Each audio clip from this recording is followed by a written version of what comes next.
E o Ibovespa se mantém em alta num cenário de guerra, petróleo em alta e inflação. Hoje eu vou fazer uma análise do cenário econômico e geopolítico que está pegando as bolsas globais. Mas antes de começar esse vídeo, dá um like. Se você não é inscrito no canal, inscreva-se, ative as notificações e comentem como é que vocês estão nesse momento. Comprando, vendendo, não fazendo nada. Eu vou sortear um livro, O Príncipe, a maior obra sobre o poder da história, e uma garrafinha do canal. Para participar, basta comentar. O resultado sai na próxima terça-feira, às 9h30 da noite, no meu Instagram, nos stories, né? Então, se você não me segue, aproveite, o link tá aqui embaixo. E vamos lá, né, pessoal? Nas últimas semanas, a tensão entre Rússia e Ucrânia, né, dominou os mercados, os noticiários, e cada vez mais esse negócio tem escalado, né? E agora estamos aqui num momento extremamente importante que alguns investidores, alguns analistas, né, políticos consideram de fato que o que o Putin fez ontem foi, de fato, iniciar a guerra, mas ele colocou ali duas regiões que queriam ser independentes, ele aceitou elas como territórios independentes. Então isso trouxe aí para a mesa de negociação com os Estados Unidos uma dificuldade, né, maior, ou seja, estamos escalando no caminho, né, de fato mesmo, de uma guerra, de um conflito bélico aqui. E o ponto é, não vamos discutir aqui qual a questão política, né, mas sim os impactos nos mercados e o que pode acontecer. Bom, quando a gente fala de Rússia, a gente está falando aqui de um grande fornecedor de energia para a Europa, tá? Então tem grande parte do gás natural que vai para a Europa vem da Rússia e vem via gasodutos que passam pela Ucrânia, então isso torna as coisas um pouquinho mais delicadas, né? Eu vou começar a mostrar aqui para vocês como é que estão os ativos, né? Então eu peguei aqui petróleo subindo, né? Também tem a questão aqui da commodity, a Rússia é um dos maiores produtores do mundo, né? Produz quase 12% da commodity mundial, tá ali entre segundo e terceiro maior produtor do mundo.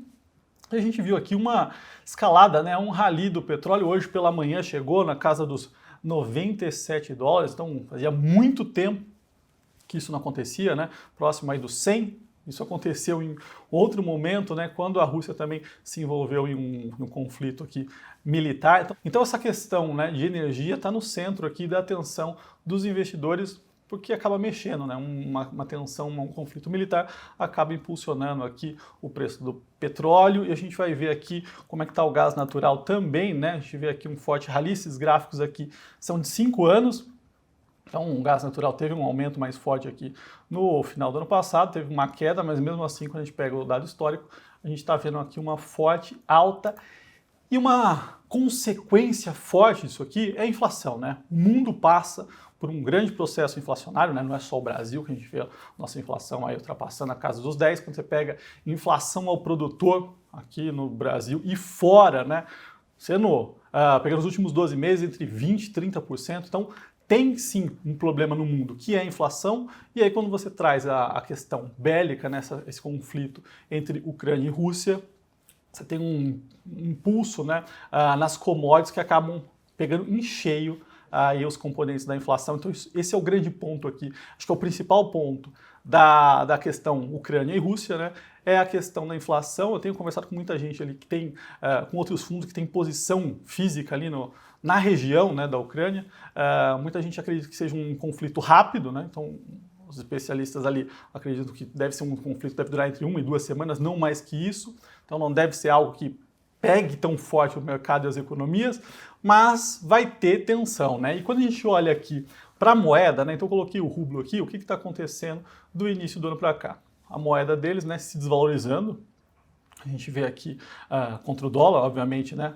O dólar subindo 6,4%. A nossa moeda, né? Então o real aqui valorizando, né? Então é o inverso, né? Então a gente vê uma queda de 8,8% do real, ou seja, o real se valorizou. Um movimento de aversão ao risco mesmo, tá, pessoal? Então acho que esse é um ponto importante para a gente monitorar. Nos próximos dias isso deve continuar escalando. Bom, outro ponto aqui da nossa análise é o resultado do HSBC, um banco grande, relevante, com exposição forte na Ásia, né? E quando a gente olha para o lucro, né, saindo aqui dos 562 milhões de dólares e indo para 1,7 bilhões de dólares, um aumento aqui, mais que triplicou, né, esse resultado. Entretanto, as ações do HSBC tiveram forte queda e acabaram derrubando a Ásia como um todo. E por quê? Porque o HSBC fez uma provisão de 450 milhões de dólares referente a posições que ele tem no mercado imobiliário chinês, tá? Então, mais uma vez, voltando aí àquela questão do mercado imobiliário chinês, isso é pontual aqui, fazia tempo que não aparecia nada, mas é um resultado relevante, é um banco grande, com uma provisão aqui de quase meio bi de dólar para esse mercado, tá? Então isso aqui traz um pouquinho para o mercado novamente, a questão da China, a questão do mercado imobiliário chinês, que pode voltar a ser um ponto de atenção. Mas dando sequência, né, quando a gente coloca tudo isso, Ibovespa ainda resiliente, né?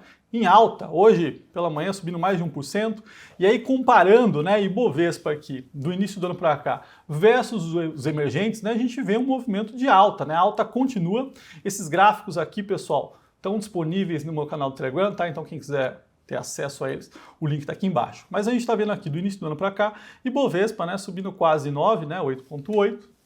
A Bolsa do México caindo 2, a Bolsa da Rússia caindo 24, né, por questões óbvias, e a Bolsa da Índia caindo 1,6. E Ibovespa na contramão total, né, dos emergentes, subindo, contra o resto dos mercados caem. E eu venho falando muito desse movimento, né? Não é só contra os emergentes, é contra os desenvolvidos também, né? Peguei aqui o Eurostoxx, tá? Caindo 5,5, o S&P caindo 8,8 e a Nasdaq caindo 13,4, ou seja, né, os mercados desenvolvidos também em queda e o Brasil na contramão. E esse movimento de alta, né, vem em consequência daquilo tudo que a gente veio falando no passado, né? O Brasil se descolou do resto do mundo, apanhou demais, né? Quando a gente pega um prazo grande, o Brasil ficou descolado de todos os mercados. E quais são os pontos importantes aqui dentro dessa análise, né? Bom, quando você olha para o Brasil, valuation das empresas estão atrativos, tá? Então, pegando as empresas basicamente que compõem o índice Ibovespa, financeiras, commodities, a gente está falando de empresas sendo negociadas a múltiplos extremamente baixos, nos bancos aí abaixo de 8 vezes lucro, as empresas de commodities a 3, 4 vezes EBITDA. Então, todas as empresas estão descontadas. O mundo passa por um movimento de rotação, né? Nos Estados Unidos, um movimento aí, sinalização de aumento de juros, tem derrubado as empresas de tech, né? As empresas que têm múltiplos altíssimos e o valor delas lá no futuro, né? Então os investidores têm feito essa rotação por um caminho natural de velho investe. Para emergentes, né? Então os emergentes têm recebido fluxo e o Brasil, né? Como tinha apanhado demais nos últimos meses, tem aí se destacado. A gente olha, né? 2021 foi um ano que mais entrou recurso estrangeiro no Brasil, foram 100 bi de real, o maior número assim, da série, absurdamente fora, né, esse número. E aí quando a gente olha para esse início de ano, né, meados aqui de fevereiro, a gente tem um número de entrada em 2022 de 45,6 bilhões de reais, ou seja, o fluxo de investidores estrangeiros continua no nosso mercado. E aí, não só do lado, né, valuations atrativos, o aumento de juros por aqui também tem ajudado a trazer fluxo, no sentido, as taxas de juros estão mais atrativas, né, o famoso carry trade versus as taxas lá ainda baixas, então tem esse movimento de migração aí de fluxo. Mas quando a gente olha para o Brasil aqui, vou colocar o câmbio, é um ponto que eu tenho falado muito, né, nos últimos 5 anos, o real se desvalorizou demais.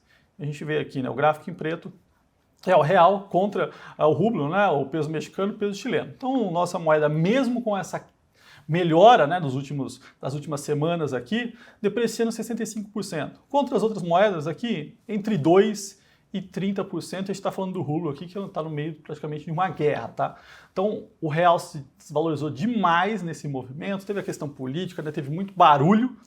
Isso, de fato, não se refletia, né, do lado dos fundamentos, né, foi muito mais barulho do que de fato fundamento, e a gente vê agora esse movimento contrário de entrada aqui, quando o investidor olha, né, para os ativos em dólar, ele vê aqui ativos bem descontados, tá, pessoal? Então acho que essa é um pouquinho da visão do que eu tenho para a Bolsa, né, mesmo nesse cenário um pouco mais tenso, as coisas continuam bem.